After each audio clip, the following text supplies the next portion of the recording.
Paz de Deus, amada igreja, um feliz sábado a todos.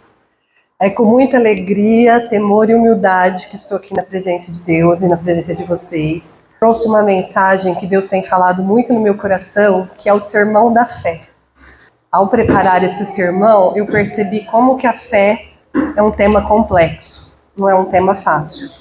Então, vamos orar para que Deus me guie em cada detalhe dessa palavra. Pode curvar a fronte de vocês. Amado Deus e Pai que estás nos céus, mais uma vez estamos na Tua presença, primeiramente para te agradecer pela vida eterna que Tu nos prometeste. Senhor, guia-me em cada palavra, em cada ponto dessa palavra, para que não sejam minhas palavras, mas Tuas, Senhor.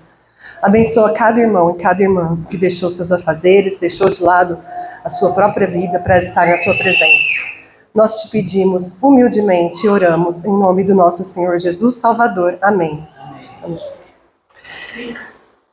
A base principal desse tema, eu vou usar 11 de Hebreus. É um livro que eu gosto muito. Tem uma curiosidade que por muito tempo falou-se que era Paulo que escreveu Hebreus, mas estudiosos falam que não foi Paulo, porque o estilo de escrita é diferente. Mas isso não importa muito, o que importa é que é um livro que traz muita fé para os nossos corações. Por isso eu escolhi o livro de Hebreus e a gente vai dar uma focada no capítulo 11. Vou ler alguns versículos. Antes de ler, eu vou falar para os irmãos. Eu estou com tanta costume de falar perante juízes que eu já ia falar perante vossas excelências aqui. São excelências também, né? A fé, irmãos, é um tema complexo e muitas vezes a gente não para pensar o que é a fé, o que é ter fé. Porque fé não é um sentimento de euforia momentâneo. Não é um sentimento não, eu creio que vai acontecer e vai acontecer. A fé é muito mais do que isso. A fé é um estilo de vida, é uma determinação, é uma decisão. Você decide ter fé. E como nós somos falhos na presença de Deus, fracos, nós temos que pedir para o Senhor nos dar a fé. É algo que Deus pode nos dar. Para isso, nós temos que, de forma humilde, pedir para o Senhor nos visitar e nos trazer esse estilo de vida. Como eu disse, para a base principal dessa mensagem, dentre outros textos bíblicos, vamos ler alguns versículos do livro de Hebreus. Gabi, você lê para mim o capítulo 11, versículo 1. Ora, a fé é a certeza de coisas que se esperam, a convicção de fatos que não se vê. Irmãos, vamos olhar para esse primeiro versículo. A fé é a certeza das coisas que se esperam. A fé, ela nos dá a certeza absoluta que mesmo sem eu ver, Deus está no controle da minha vida e vai cumprir as suas promessas. É como se nós fizéssemos um contrato com Deus, com as cláusulas a serem cumpridas no futuro. Mesmo assim, você tem certeza que esse contrato será cumprido. É diferente aqui. Se eu faço um contrato com um cliente meu, eu não tenho certeza se ele vai me pagar. Eu quero que ele me pague. Eu quero que dê certo o que nós estamos nos propondo a fazer. Mas, irmãos, muitas vezes tem clientes meus que assinam um contrato, eu faço o trabalho e não me pagam. Aí eu tenho que entrar na justiça, pedir o dinheiro que eles não me pagaram. O contrato com Deus, que eu estou dando de exemplo, não. Você não vai ter em nenhum momento a dúvida de que ele vai cumprir o contrato. Essa é a verdadeira fé, de se esperar aquilo que ainda não se viu. Outro exemplo, a gente espera a volta de Jesus Cristo. Espera o cumprimento da palavra de Deus, as bênçãos, tudo que Deus tem prometido pela palavra, seja por meio do texto bíblico, seja por meio do estudo bíblico. A gente ouve essa palavra, estuda essa palavra e tem certeza que Deus vai cumprir. Essa é a parte da fé, a certeza das coisas que se esperam. Vamos falar agora dos heróis da fé. Gabi, lê para mim o capítulo 11. Você vai ler 11, 4, 5, 7, 8 e 10. Vai lendo a parte dos servos de Deus. 11, 4, você começa. Pela fé, Abel ofereceu a Deus um sacrifício mais excelente do que Caim, pelo qual obteve testemunho de ser justo, tendo a aprovação de Deus quanto às suas ofertas. Por meio da fé, mesmo depois do morto ainda fala. Eu vou fazendo uma pausa para falar de cada um deles, rapidamente. Olha que interessante. Abel, pela fé, ofereceu o melhor para Deus. Então a fé nos leva a oferecer o melhor para Deus. Quando a gente fala o melhor para Deus, seja de uma oferta que você dá na igreja, seja de uma pregação que você dá na igreja, seja de um hino que você peça na igreja, seja de um próximo que você serve. A fé nos leva a fazer o melhor para Deus. E nós temos esse exemplo na parte de Abel. Ele separou o melhor para Deus. Ele não pensou duas vezes. Ele quis oferecer o melhor. Deus nem tinha pedido o sacrifício para ele. Ele sentiu no coração e preparou o melhor para Deus. Essa parte de Abel nos deixa isso de exemplo. Agora 11:5 de Enoque. Pela fé, Enoque foi levado a fim de não passar pela morte. Não foi achado porque Deus o havia levado. Pois antes de ser levado, ele teve testemunho que havia indagado a Deus. A fé de Enoque foi tão pura que Deus o consagrou e o levou para ele, sem ele passar pela morte. Nós tivemos aí praticamente, perdoa se eu estiver enganada, a primeira prova de arrebatamento. Enoque foi levado de tanta fé e bondade no coração que ele tinha. É outro exemplo maravilhoso dos heróis da fé. Hebreus 11:7, Noé. Pela fé, Noé divinamente instruído a respeito de acontecimentos que ainda não se viam, sendo temente a Deus, construiu uma arca para a salvação de sua família. Assim ele condenou o menino que tornou herdeiro da justiça que vem da fé. Irmãos, imaginem vocês vivendo num local que praticamente não chove. A fé já começou daí, né? Um lugar que praticamente não chove. Um povo todo errado, que só Deus para ter misericórdia daquele povo. Aí Deus chega em Noé e fala: constrói uma arca que eu vou salvar. Aí quem quiser entrar na arca vai se salvar, porque eu vou vir destruir o mundo com água. Ele, naquela fé em Deus, crendo, mesmo diante de tudo que mostrava que era impossível, começou a construir a arca. E demorou, hein? E a fé deles permaneceu ali inerte. Não esmoreceu em nenhum momento. Eu não consigo imaginar. Eu queria ter essa fé. Muitas vezes, com coisas muito, muito menores, nossa fé é abalada. Mas imagine o Noé, naquele momento, quando Deus falou para ele construir a arca, foi construindo passo a passo, ouvindo a voz de Deus, tudo que Deus orientava, ele fazia passo a passo. Eu fico maravilhada com essa história. É uma história que, como diz a parte histórica, a Bíblia nos deixa estarrecidos. E mais uma vez, um exemplo do que é a fé.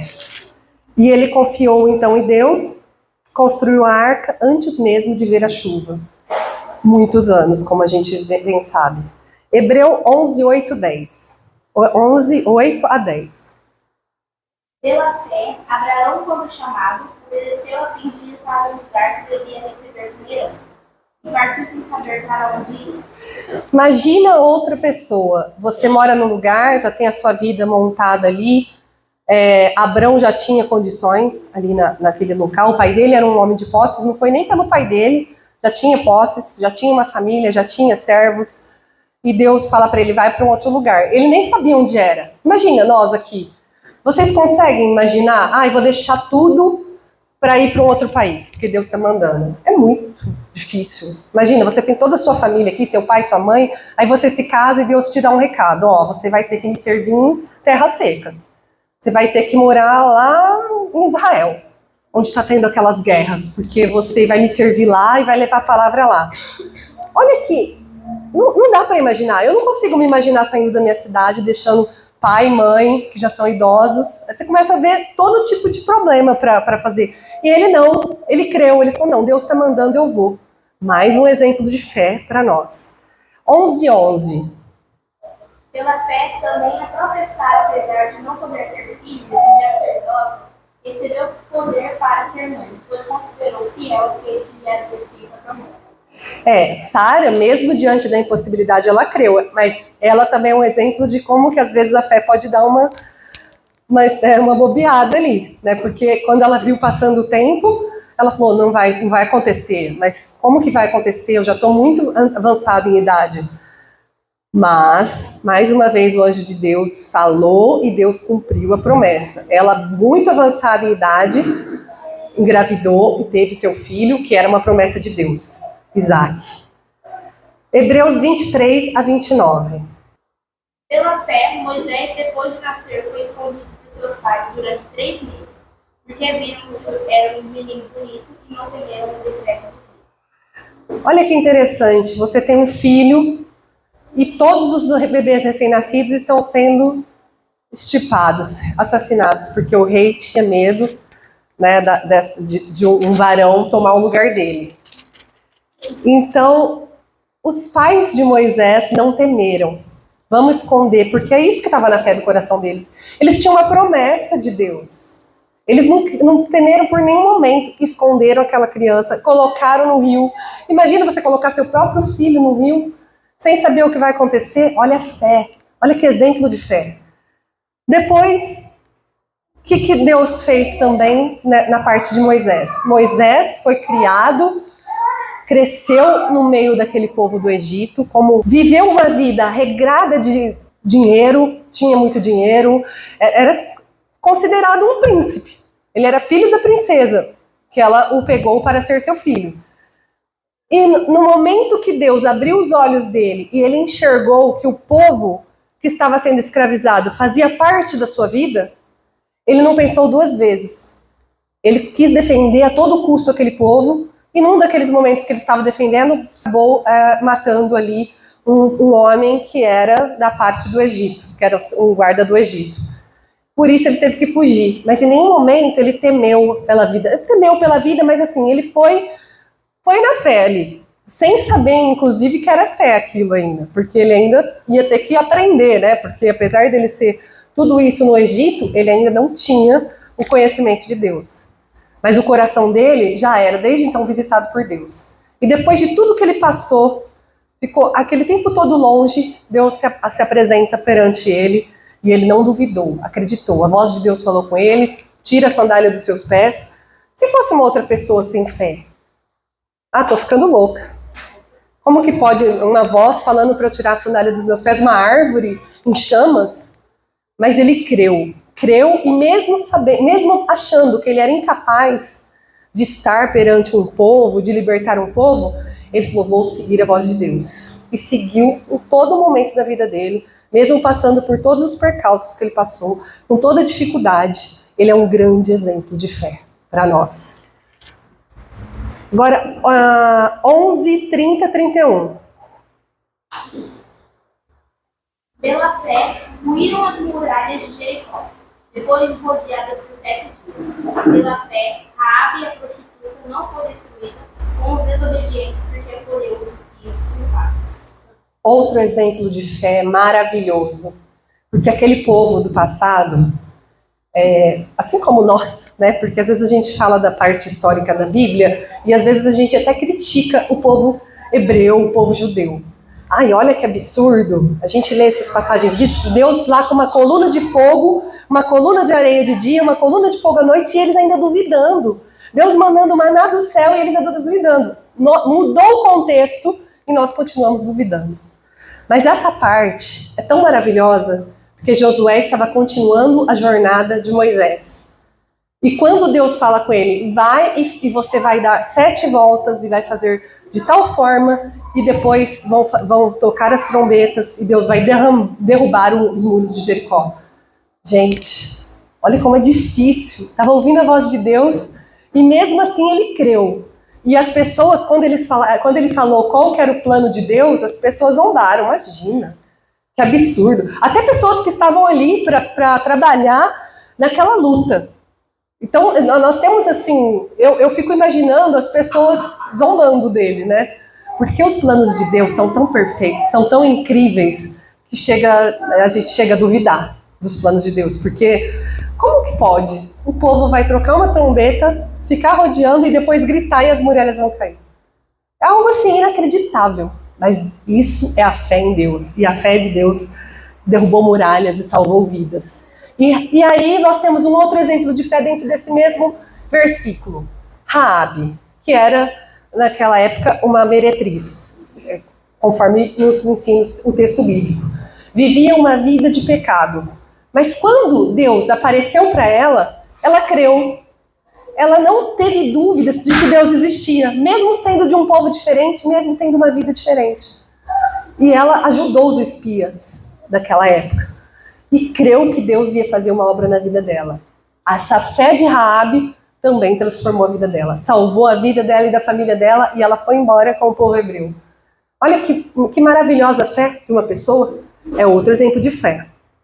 E assim, irmãos, como que a fé, então, deve edificar a nossa vida? Depois que a gente viu que essa fé entendeu essa natureza dela, a gente tem que ver que a fé não é teoria. Não é, como eu disse anteriormente, um sentimento de euforia, algo passageiro, é um estilo de vida.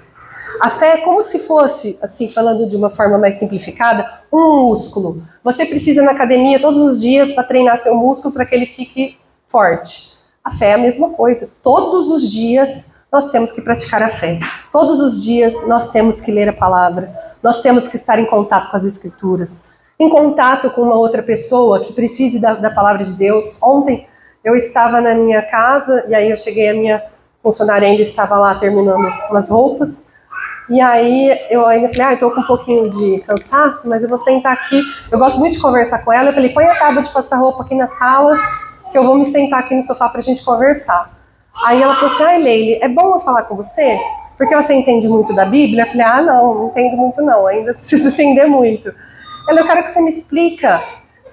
Tinha umas coisas horríveis que aconteciam na Bíblia, e eu perguntei para uma pastora e ela não entendeu. Eu falei, primeiro, antes de entender qualquer coisa horrível que você lê na Bíblia, você tem que entender que há livros da Bíblia, que é a parte histórica, que traz para nós como que era a vida de um povo, como que um povo sofria e como Jesus veio para nos redimir de tudo isso e nos dar uma vida melhor. Então, algumas coisas que você vê, que fulano era apedrejado, que tinha algumas coisas na Bíblia, isso são partes históricas da Bíblia. Você não tem que desprezá-la falando, não, eu aboli isso. Não, é uma histórica. Por exemplo, eu falei para ela, aqui nós temos as histórias do Brasil. Então você vai lendo sobre os presidentes do passado, você vai lendo das pessoas do passado, para você aprender toda a progressão e evolução do seu país. Você não pode simplesmente largar para lá e falar, não, falei, vamos dar um exemplo. Hoje nós temos um presidente, que se chama Luiz Inácio Lula da Silva. Amanhã vamos ter outro presidente. Porque eu vou ter outro presidente, eu não posso contar a história desse presidente, eu não posso contar como que aconteceu, como ele está no poder, como ele esteve, como ele agiu. A história serve para isso, para nos mostrar como que foi e você vê a evolução de todo um povo. E quando Jesus veio e morreu por nós na cruz, ele pagou nossos pecados e muitas dessas coisas que eram consideradas horríveis, passou a ser coisas que ficam no passado. Então, por isso que você fica meio preocupada com a questão da escravidão, com a questão da servidão, com a questão de tal pessoa agir dente por dente, olho no olho. Isso Jesus veio e deu o maior sacrifício de salvação e nos perdoou, nos salvou e evitou que nós continuássemos naquela servidão que nós tínhamos antes. Você não tem que tentar entender por que fazia daquela forma. Porque a própria Bíblia já explica como que era daquela forma, por que as pessoas sofriam daquela forma, para chegar na salvação de Jesus Cristo, que a gente estudou hoje na lição da Escola Sabatina, porque ele queria facilitar a nossa vida, queria nos salvar. Porque Deus viu que estava muito difícil do jeito que estava. Deus já tinha esse plano de salvação com Jesus Cristo, e através de Jesus Cristo, ele veio e nos salvou. Então, essa parte histórica da Bíblia, que traz um pouco de medo dessa questão de como que agia tal pessoa, você tem que considerar uma parte que te conta por que você chegou aqui até hoje. Ela falou, nossa, é uma explicação que eu fiquei mais tranquila. Então, eu falei assim, não foi as minhas palavras ali. Eu acho que nós temos que ter um cuidado, às vezes, para falar com quem não conhece muito das Escrituras, senão a pessoa não consegue nem crer nas Escrituras num todo. Ela acaba achando, então aquilo foi abolido, aquilo não existe. Tem que entender que a parte histórica da Bíblia existiu e isso nos serve para nos mostrar por que nós estamos onde estamos hoje em dia. Lê para mim Romanos 10:17. E assim a fé vem pelo ouvir, e o ouvir pela palavra de Cristo. Irmãos, preste bem atenção, que essa fé não vem do achismo. Eu não acho que tenho fé. A fé verdadeira, ela nasce e cresce quando nós ouvimos a palavra de Deus.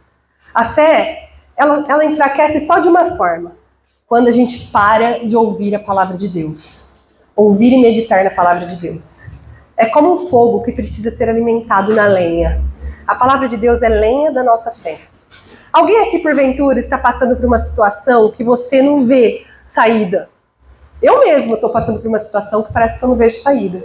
Por isso que essa palavra que eu trouxe, essa mensagem, Deus tem tocado muito no meu coração, e é um tema muito complexo, porque a própria pregadora aqui tem muitas dúvidas. E não é legal ter dúvidas. As dúvidas não pertencem a Deus. O que pertence a Deus é a fé. Então, porventura, tem alguém passando por algum momento que você olha e fala, não tem saída. Não tenho por onde ir. Acabou. Aqui eu já vejo que tudo que eu buscava tem como dar certo. Não pense assim. Busque conhecimento bíblico. Busque a fé desses heróis da fé. Eu falo sempre, leia 11 de Hebreus, que fala da natureza da fé. Que lá você vai ter todos os exemplos bíblicos e de como as pessoas permaneceram fiéis. E com certeza a causa de vocês também vai ser atendida, porque Deus está trabalhando nos bastidores. Deus, às vezes a gente não vê Deus trabalhando, Ele trabalha em oculto. Eu falo assim, eu estou com uma causa na justiça, irmãos, que eu já fui para o TJ de São Paulo, fui pessoalmente, depois falei com a desembargadora em vídeo, expliquei a causa para ela. Chegou no dia da sustentação oral, que é uma sustentação oral que a gente faz perante 6 desembargadores, falei novamente, ela negou o meu recurso. E ela negou por motivos, assim, é revoltante. Na hora que ela negou, eu saí de lá com vontade de chorar. Porque você tem certeza que você vai conseguir, e aí a fé quer esmorecer. Porque você fala, nossa, depois de tudo que eu fiz, de tudo que eu trabalhei, então não adianta, Deus não vai me dar isso.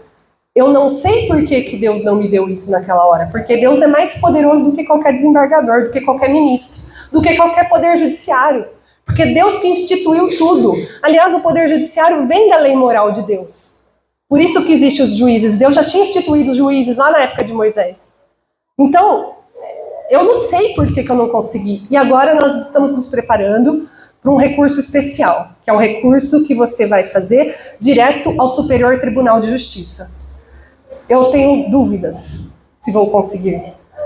Mas a fé é isso. É mesmo se você tiver dúvidas, você acreditar que Deus vai fazer o melhor. E também, se não conseguir, eu não posso deixar minha fé esmorecer. Porque às vezes a gente pensa assim, ó, ter fé é eu ter certeza que Deus vai cumprir aquele meu desejo. Eu tenho o desejo de passar num exame de carro. Aí você não passa no exame de carro. Ah, mas eu tinha fé. Não, mas a fé não é cumprir o que você quer. A fé é cumprir a vontade de Deus na sua vida. E você confiar que mesmo que você não alcançou aquele seu desejo, Deus sabe por quê. Como eu disse agora, eu tenho esperança dessa causa, porque é uma pessoa que precisa muito, essa pessoa que eu estou ajudando. É uma causa justa, no ponto de vista jurídico, ela merece essa causa, porque é uma questão justa. Se ela não ganhar, além de não ganhar, vai ter que pagar, que a gente chama de sucumbência, quando a parte vencedora ganha, a parte contrária que perdeu tem que pagar honorários de sucumbência para o advogado da parte contrária. Ou seja, além de não conseguir, ainda vai ter que pagar. Então, assim, é uma causa justa. Eu estou muito confiante que Deus pode mudar, mas eu tenho que orar dessa forma, Senhor, eu tenho fé que Tu podes mudar essa causa. Mas se não for da Tua vontade, me ajuda a entender, Senhor. Essa é a verdadeira fé. Pedir para o Senhor te ajudar a entender e não deixar esmorecer, não deixar que isso interfira nas outras etapas da sua vida. Essa é a verdadeira fé. Se fosse aqui contar cada luta, cada tristeza que eu já passei na minha vida, daria dias, assim como eu acredito que vocês também tenham muitos testemunhos. Eu vou contar aqui um que Deus me prometeu há 20 anos atrás. Eu estava lá com os meus 22 anos e tinha muito desejo de fazer uma faculdade. Irmãos, hoje em dia já não é fácil fazer uma faculdade, porque é caro uma faculdade particular. Faculdade pública, então, é quase impossível entrar. Você tem que largar toda a sua vida, se prestar ali ao estudo contínuo para conseguir passar. E são muitas pessoas concorrendo por vaga. Agora imagina há 20 anos atrás. Os preços eram muito elevados, porque não tinham tantas universidades, não tinham tantas faculdades. E eu tinha muito desejo de fazer essa faculdade. E eu tinha muitas pessoas que falavam que eu não era capaz. Você não é capaz. Eu já fui chamada até de burrinha. para falar a verdade. Parece ser até engraçado, né? Um sentido pejorativo. E eu lembro que eu me entristeci muito, porque foi uma pessoa da família. Eu trabalhava num consultório odontológico e a dentista falou assim: nossa, Leiliane, você é ótima com os equipamentos aqui, faz um cursinho e vai prestar odonto. E eu fiquei assim, nossa, nunca ninguém tinha falado assim pra mim. Fui falar com esse familiar. Nossa, a dentista lá falou que, mas você é tão burrinha, você não consegue não. Muito difícil. Então aquilo acabou me tornando uma pessoa com uma baixa autoestima, que eu não me sentia nada. Mas a vida, isso daí eu estava com 19 anos. Aos 22 anos, aos 21 anos, eu fui trabalhar com uma tia minha, que tem uma escola. Hoje ela está aposentada, mas ela tinha uma escola de idiomas. Ela ensinava português, inglês, italiano, espanhol, ela ensinava de tudo. Ela era poliglota. E ela falou assim, como você veio trabalhar comigo, você pode fazer todos os cursos que você quiser aqui, de graça. E aí eu, mais do que depressa, entrava no curso. E eu lembro que eu entrava com as crianças, né, porque eu nunca tinha estudado, né, eu só tinha terminado colegial. E aí, quando ela perguntava um negócio que eu não sabia, na próxima aula eu já sabia de cor e salteado. Ela perguntou, o alfabeto em inglês. Eu não sabia, porque era a minha primeira aula, eu não sabia o que eu ia aprender. E os aluninhos tudo falando, tudo da idade ali do seu irmão, tudo falando. E aí eu falei, na próxima aula eu vou chegar sendo a melhor. E assim ia. E ela começou a gostar muito de ver meu desempenho. E ela falou assim, como você está indo muito bem, principalmente no espanhol, eu vou te dar uma aluninha minha de 4 anos, que ela está aprendendo algumas palavras em espanhol, e eu, como eu preciso dar aula para as turmas maiores, eu vou te dar um material didático e você vai dar aula para essa menininha. Porque, como eu disse, lá era uma escola dessas à parte, não era uma escola pública, uma escola particular, era uma escola à parte de aprender idiomas. E aí eu comecei a dar aula para essa menininha, e aí para dar a aula, eu me preparava muito. E aí estava indo muito bem e tal. Aí um dia essa minha tia me chamou, sem eu falar nada, e falou assim, Leile, você não gostaria de fazer uma faculdade?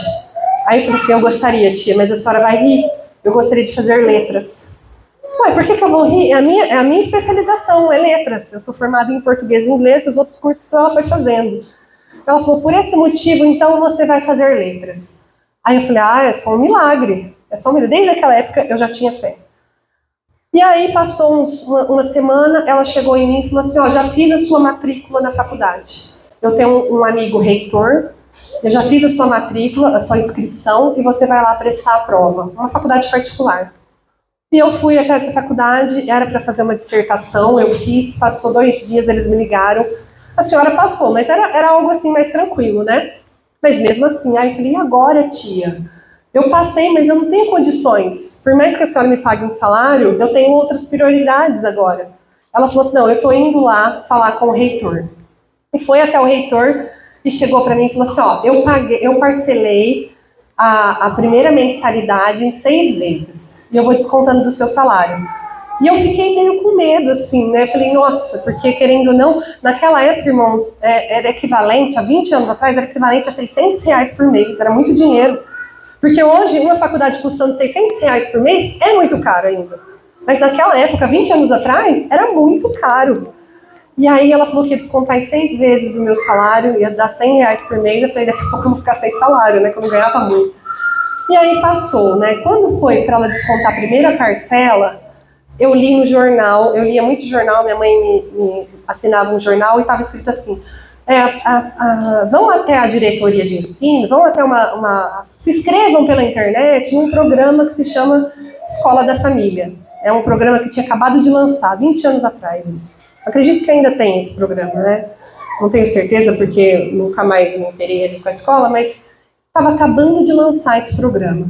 E aí eu falei, mãe, você tem um dinheiro para ir na Lan House? Porque eu não tinha nem o dinheiro da Lan House. Era R$3 para você ficar 1 hora na Lan House. Eu falei, me dá esses R$3, porque futuramente eu vou te pagar. Ela falou assim, não filha, toma aqui, vai lá, pega o carro do seu pai. Eu já tinha carteira de motorista, mas não tinha meu próprio carro. Fui até a Lan House, sentei lá, ia lendo, não estava entendendo o que estava pedindo. Fui preenchendo ali pela fé. Aí voltei e falei, mãe, eu não sei, eu preenchi tudo lá, mas eu não sei como que vai ser. Passou, isso foi num domingo, irmãos. Na terça-feira eu recebi uma ligação. Aqui é a coordenadora da diretoria de ensino de Ribeirão Preto. Eu gostaria que a senhora viesse até aqui para fazer uma entrevista. E eu fui até lá. Na fé, irmãos. A fé minha estava inabalável, porque uma semana antes da minha tia chegar em mim e falar de estudar, eu tinha ouvido uma palavra de Deus dentro do meu coração, que era sinal verde para eu estudar, mesmo com todas as outras coisas falando que não. Porque se vocês imaginassem o tanto de espírito contrário que tentou me tirar ali do foco do estudo, vocês não se conformariam. Porque foi assim, você não vai conseguir, quem está na faculdade é porque tem dinheiro, e que não sei o quê. Então, era assim, todas as partes ali para eu não fazer, estavam ali intrínsecas para eu não conseguir. Mas essa palavra falou muito no meu coração que era sinal verde na minha vida, que tinha alguém que estava querendo fazer uma faculdade, Deus estaria com essa pessoa. E eu fui assim, então chegou nessa terça-feira e eu fui até lá.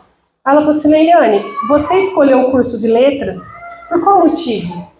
Eu falei, olha, eu estou trabalhando com uma tia minha, que ela tem uma escola de idiomas, e ela me deu uma salinha de espanhol, apesar de não ser a minha língua mãe, eu estou aprendendo muito ensinando. Eu descobri que eu quero ensinar. Eu acho que eu tenho essa capacidade. E eu só não fiz antes porque eu realmente não tinha condições. Mas quem sabe agora? Aí ela falou assim, então você está com sorte. Porque o curso de letras, licenciatura, é a prioridade do governo. Porque ele quer formar professores. Então você já conseguiu a bolsa. Mas o que eu tenho que fazer? Não tenho que fazer nada. Traz a documentação que a partir de hoje você não vai gastar R$1 com a faculdade. Irmãos, eu fiz o meu curso de letras. A única obrigação, eu tinha que ir sábado e domingo na escola para orientar a comunidade, fazer algumas coisas legais com a comunidade, porque era um pessoal muito pobrezinho que morava em comunidades mesmo, sabe? Dessas que ficam bem assim na periferia da cidade. E Deus me deu a graça de conhecer muitas pessoas importantes também nesse meio. E eu consegui lecionar, já entrando na faculdade, já consegui lecionar em escola pública como eventual. E assim foi na minha vida, eu me formei em letras. Foi uma maravilha na minha vida. Eu, até hoje, quando eu me lembro desse testemunho, eu fico assim estarrecida, porque nunca imaginei na minha vida que eu ia conseguir uma faculdade e ainda sem pagar nada. Isso foi um milagre de Deus na minha vida. A minha fé me salvou. Por isso que cada um de vocês, seja o que for, esteja o que estiver passando, não deixe a fé esmorecer. Porque no tempo certo, Deus cumpre o desejo do nosso coração. Claro, lembrando que o desejo do nosso coração tem que estar alinhado com o desejo de Deus. E se não for para ser, não vai ser. Mais para frente, irmãos, continuando aqui esse meu testemunho de vida, eu já tinha lecionado há alguns anos e depois, por causa dessa faculdade, eu consegui um emprego dentro da editora Saraiva. Hoje ela não existe mais, mas era uma grande editora em Ribeirão Preto, no estado de São Paulo. E eu consegui trabalhar nessa editora e, assim, Deus me abençoou muito materialmente, porque eu comecei, eu não só ganhava o que eu me propunha a trabalhar lá. Tinha uns trabalhos externos que eu montei uma equipe e eu ganhava bem com esses trabalhos externos. E isso tudo por causa do curso de letras que me proporcionou isso. Mais uma vez, Deus estava ali me provando que Ele estava comigo na minha vida. E esse emprego foi muito interessante, que eu tinha um amigo que trabalhava lá, e ele falou assim, Leile, você quer deixar a escola para você trabalhar com edição de livros didáticos dentro da sua área? Eu falei, eu gostaria. Ele falou, bom, vou levar seu currículo. Levava meu currículo, mas aí alguém punha outros currículos em cima e nunca chegava na minha vez. E eu falei, mas eu tenho fé que eu vou trabalhar nessa empresa. E mais uma vez, Deus me colocou nessa empresa e me abençoou grandemente. Eu fiquei lá dentro da empresa 6 anos, só saí porque eu me casei e tive minha filha. Aí eu não quis colocar minha filha em escolinha, saí. Quando eu fui pedir demissão, o diretor daquela empresa, que gostava muito de mim, tinha vários diretores que eu tinha muito contato ali, mas o do editorial falou assim, não, eu não posso aceitar a sua demissão. Eu falei assim, eu tenho que me demitir porque eu não posso deixar minha filha na escolinha, ela tem só 6 meses, eu quero cuidar dela, meu marido já está de acordo. Ele falou assim, então faz o seguinte, monta uma empresa dessas pequenas, MEI, e eu vou te passar todo o serviço que você tinha para fazer aqui dentro. E eu continuei trabalhando para eles por mais uns 5 anos. Só que depois teve o problema da Saraiva, que ela acabou fechando, e aí mudou para outras editoras. Só que assim, é no tempo de Deus, porque assim que fechou, eu comecei a estudar direito. E foi outro milagre de Deus na minha vida, que eu lembro que eu trabalhava com a minha sogra na loja dela, e aí eu fazia algumas coisas para ela falava assim, você é muito boa para descobrir coisa errada. E aí eu ia atrás de tudo lá, questão de funcionário, porque tem funcionário, irmãos, que eles não querem trabalhar, eles só querem direitos, deveres eles não querem. E aí os funcionários faziam algumas coisas erradas, ela estava tendo prejuízo, e quando eu entrei, eu comecei a arrumar tudo isso na loja dela. Então um dia eu falei assim para ela, eu vou fazer administração de empresa. Ela falou, não, você tem cara do direito.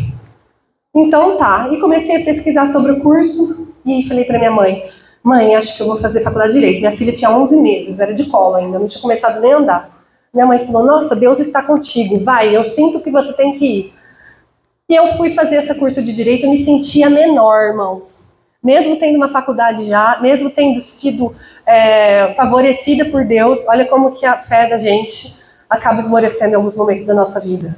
Mas eu falei assim, não, mas se eu estou sentindo, se for de Deus, vai dar tudo certo. Entrei na faculdade de direito, sempre me sentindo a menor da sala. Quando começou as provas, eu vi que ia desenvolvendo. Eu estudava com a minha filha num colo, numa perna, punha o fone, aí tinha que pôr um fone nela para ela ouvir a historinha da galinha pintadinha, que eu lembro que na época era o mais que todas as crianças ouviam. Eu punha ela numa perna e aí escrevia com a outra e ficava prestando atenção nas aulas online para poder depois fazer a prova na faculdade. E enquanto isso eu via vários alunos lá jovens que só iam para se divertir na escola, iam lá firme. Eu já estava com mais de 30 anos, né, quando eu entrei no direito. E foi indo. De repente foi chegando a época de todo mundo começar a se formar, começar a sair. Eu tinha entrado no meio do ano, então o pessoal da minha sala estava se formando primeiro. E aí aquelas provas difíceis, o pessoal começou a falar de estudar para a OAB, que é o exame da Ordem dos Advogados, que, como vocês devem saber, é um exame muito difícil. E aí eu falei, não, esse eu não vou conseguir, meu Deus, é impossível, porque de todas as dificuldades que eu tenho, o exame da Ordem não é para mim, não é possível. Só que, quando eu comecei a estudar, eu ainda estava no penúltimo semestre. Eu falei assim, vou estudar para esse exame, mas eu vou estudar em nome do Senhor Jesus. E eu peguei meus livros, fiz tipo um escritorinho dentro da minha casa, um home office, peguei os livros, peguei as provas, comecei a estudar. Só que antes de eu começar a estudar, antes de cada leitura, antes de cada pergunta que eu ia responder, eu orava. Eu me ajoelhava e falava, Senhor, eu vou começar a estudar agora. Eu não tenho capacidade, eu tenho dificuldade para me apegar a um texto, eu tenho dificuldade para me concentrar, porque eu fui diagnosticada com TDAH, e eu sou hiperativa mesmo. Não é só o TDAH que é o transtorno de déficit de atenção, como tem algumas pessoas. Eu sou o total. E aí eu falei, como que eu vou fazer, Senhor? Me ajuda. E eu começava a estudar e o Senhor me ajudava. Eu começava a estudar e o Senhor me ajudava. Quando eu fiz a primeira fase, no dia da primeira fase, eu escrevi um testemunho no meu WhatsApp.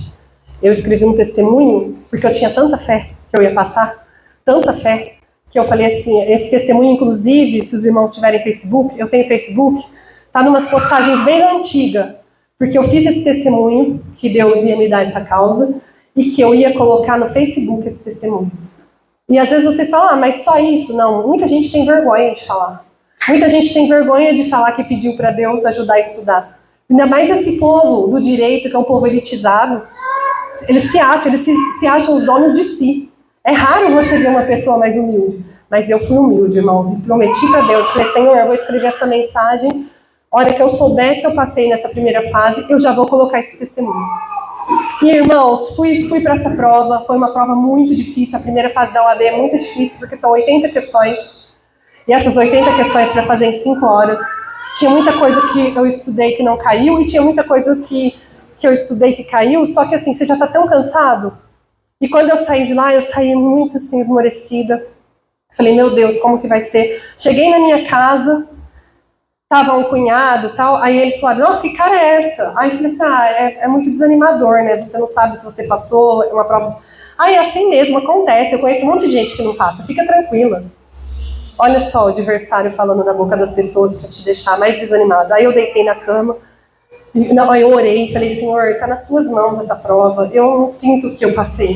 Mas está nas suas mãos, se tu quiseres que eu passe, Senhor, eu passo. Aí começou um professor lá online corrigir a prova. Quando eu fui corrigir, você tinha que ter acertado 40 pontos. Eu acertei 48 pontos. Para uma pessoa que estava estudando sozinha, aí minha filha já tinha crescido mais um pouco, na véspera da prova, minha filha tinha ficado doente, com febre de 40 graus, e mesmo assim o Senhor me ajudou ali naquele momento. E aí eu pus esse testemunho no Facebook. No momento que eu pus o testemunho, eu falava assim, eu tenho certeza que o Senhor guiou a minha mente e vai me guiar na segunda fase também. Várias pessoas no grupo nosso da faculdade falaram assim, tem gente que vai lá e esquece que ainda tem a segunda fase. Acha que já passou, acha que já é. Aí eu fiquei bem quieta, porque eu tinha certeza que estava falando de mim, né? Porque eu já com aquela fé maravilhosa, porque eu falei, se Deus me fez passar na primeira fase, a segunda fase está com Ele. Não está comigo, porque a primeira fase era mais difícil. E quando chegou na segunda fase, novamente eu estudando. Vou contar rapidamente, que eu sei que o tempo é curto, estou de olho ali no relógio. Eu estava estudando muito para essa fase, acabei comprando um curso para fazer, porque a primeira eu fiquei só respondendo questões, a segunda você escolhe um assunto específico. Eu escolhi o assunto de direito penal. Então você tem que estudar as peças que vão cair. E eu estudei muito durante as semanas que antecederam a prova. Só que no dia da prova, os professores falavam que não era para ler nada. Era para você ir sem nada, sem ler nada, senão você ia esquecer tudo. Só que eu fiz uma caminhada bem de manhãzinha, isso era num domingo, e falei assim, eu vou dar uma lida, Senhor, porque eu consigo, acho que eu vou ficar mais bem preparada se eu ler. A hora que eu passei assim pelo livro, apareceu uma peça que chama Agravo em Execução Penal. E eu falei assim, nossa, eu não lembro de ter lido essa peça, meu Deus. Estudei tanto e não me lembro dessa peça. Aí peguei, corri lá na aula online, aí tinha um professor explicando sobre agravo em execução penal, aí falava que eram 2 peças, que ela era usada só para quando fosse no juízo de execução. Aí eu falei, nossa, eu não acredito que eu não lembrava dessa peça, porque é muita coisa que você estuda, você acaba não se atentando. E aí eu fiquei até mais tranquila, eu falei, nossa, estudei mais uma peça, né? Aí chegou a hora de ir para a faculdade, fui para a faculdade que ia ter a prova, cheguei lá 1 hora mais cedo, já pedi para entrar na sala, ela falou, mas se você entrar, você não pode sair. Eu falei, não tem problema, eu estou preparada para ficar esperando a prova. Sentei, curvei minha fronte e fiquei na comunhão com Deus. E falei, Senhor, eu cheguei até aqui, e eu tenho certeza que eu não cheguei com as minhas pernas. Se não fosse tu para me trazer aqui hoje, eu não estaria aqui. E fiquei ali na comunhão, irmãos. Aí foi entrando o pessoal, aí o rapaz... Lá são várias pessoas para prestar prova, tipo assim, umas 40 pessoas na sala, e ninguém presta a mesma prova. Então, por exemplo, eu ia prestar penal. Tinha umas 4 pessoas que prestavam penal, outras que prestavam processo civil, outras direito do trabalho. Então, assim, eu não sabia quem ia prestar o quê. Eu não tinha nem como colar ali. Mas era impossível, porque ficava 2 fiscais de sala. E aí a gente podia consultar o Vademecum, que é o livro de leis, mas leis secas, não tinha nenhum comentário. E aí eu abri no meu lei, deixei assim, e aí a hora que eu abri a prova falava sobre do juízo de execução, e falava, qual a peça que você usaria aqui? Vocês podem dar glória a Deus, porque era exatamente agravo em execução penal. O Senhor me fez ler a única peça que ia cair, 2 horas antes da minha prova. Caiu exatamente a peça que o Senhor fez eu ler. Por que ele deixou para aquele momento? Porque eu tinha estudado tudo, irmãos, e aquilo precisava ficar na minha mente. Irmãos, na hora que eu li, eu falei, meu Deus, que é isso, Senhor? Obrigada. Eu falei para o Senhor, obrigada. Eu estava com vontade de chorar, eu me emociono de lembrar, porque foi Deus que me deu aquela prova. Eu só não tirei a nota máxima porque você tem muitos detalhezinhos, mas a prova valia 5, eu tirei 4, acho que foi 3,9, uma coisa assim. O Senhor me deu a prova inteira. E eu estou aqui para dar glória a Deus, porque eu passei e não tinha nem terminado a faculdade. E isso foi, assim, uma vitória muito grande na minha vida. Então, a fé, irmãos, é isso. É você não só diante de uma dificuldade, não apenas quando tudo parece estar acabado. Claro que esse momento é que você vai verificar, que Deus vai verificar se a sua fé está edificada mesmo. Lê pra gente Filipenses 4:13.